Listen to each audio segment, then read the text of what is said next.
Hello and welcome to another edition of Be Still My Soul.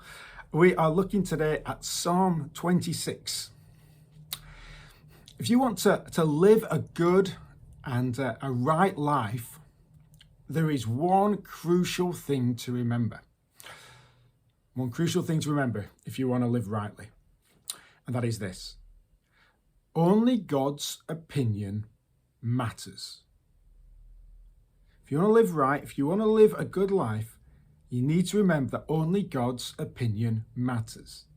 See, that's the foundation for good and holy living.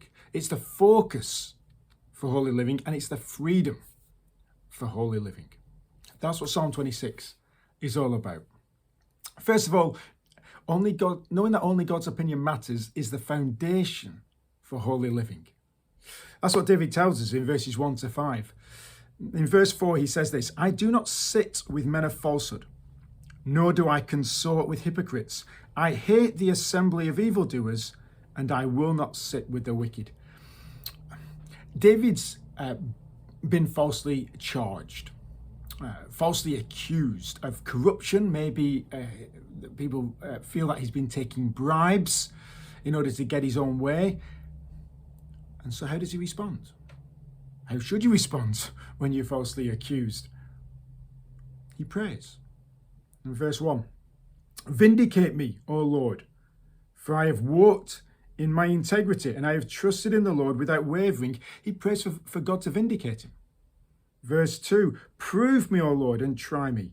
Test my heart and my mind. 3 times he says, God, test me. Try me. Prove me. Prove my innocence.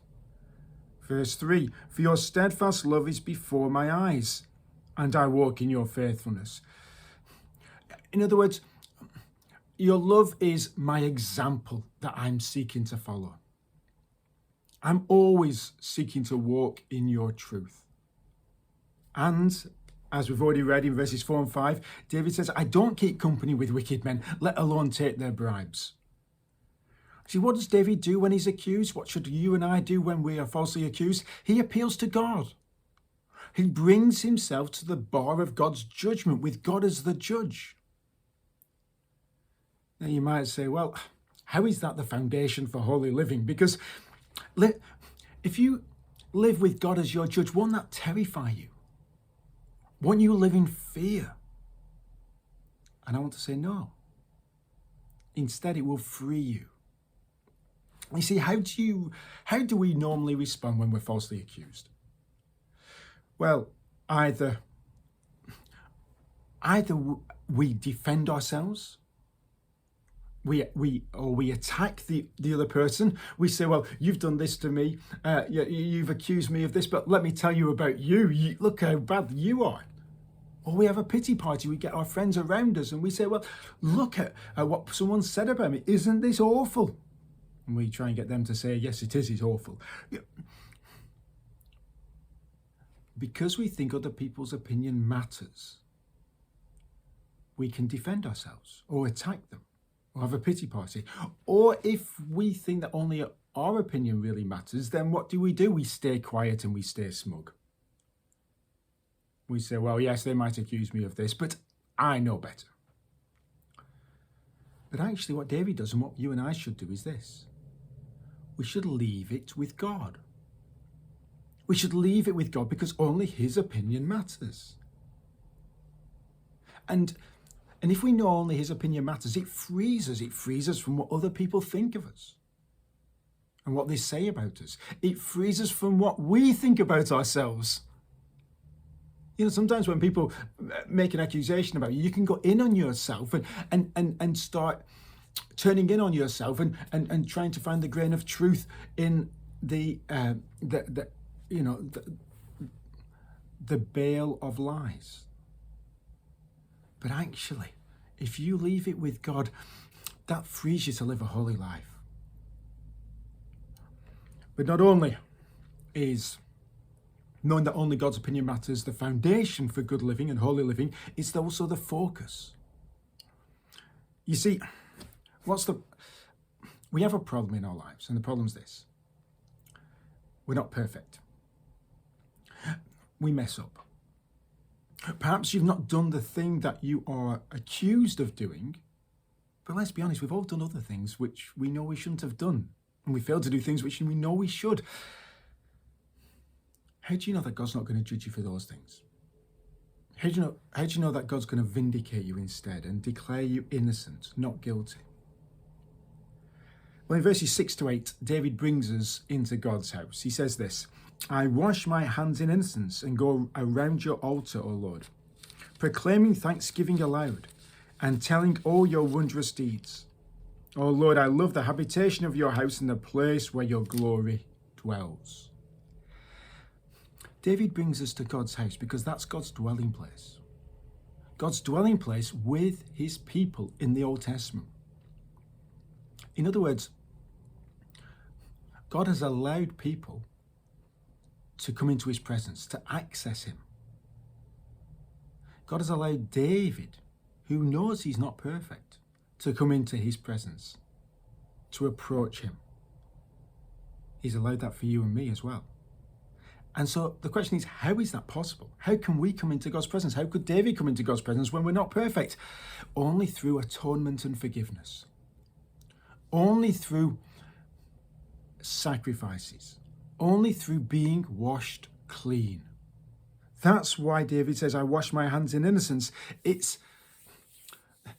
David says, my washing of my hands is a symbol of my innocence, not perfection, because he knows he's not perfect, but cleansing.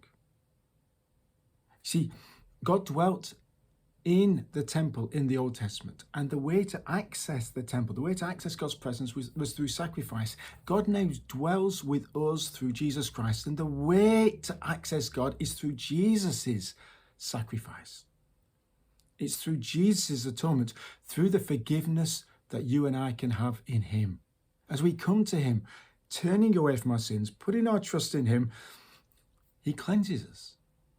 He forgives us. He renews us. He makes us clean in the sight of God.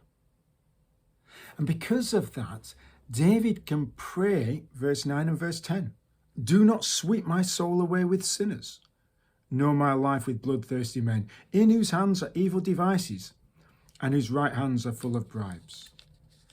You see, because only God's opinion matters, and because God thinks that you are right and acceptable to him, you and I can pray, don't sweep me away. You will sweep away the wicked. You will judge the wicked, God, but you've forgiven me, and therefore I am free.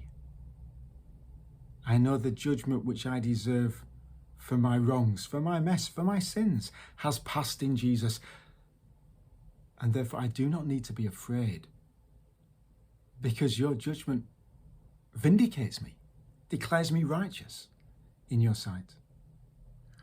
But finally, this, knowing that only God's opinion matters, is the freedom for holy living. That's what David says in verse 11 and 12. You see, knowing that God is judge and that you are forgiven will result in a life that is transformed.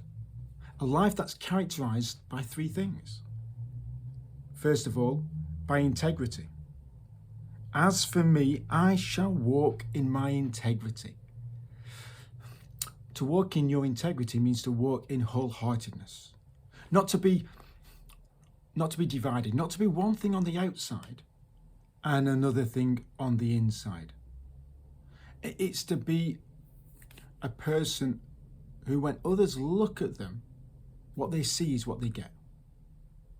A person who genuinely loves God, who genuinely loves other people, doesn't put on a face, doesn't pretend to love other people, but actually doesn't in their hearts. No, a person of integrity lives as they feel.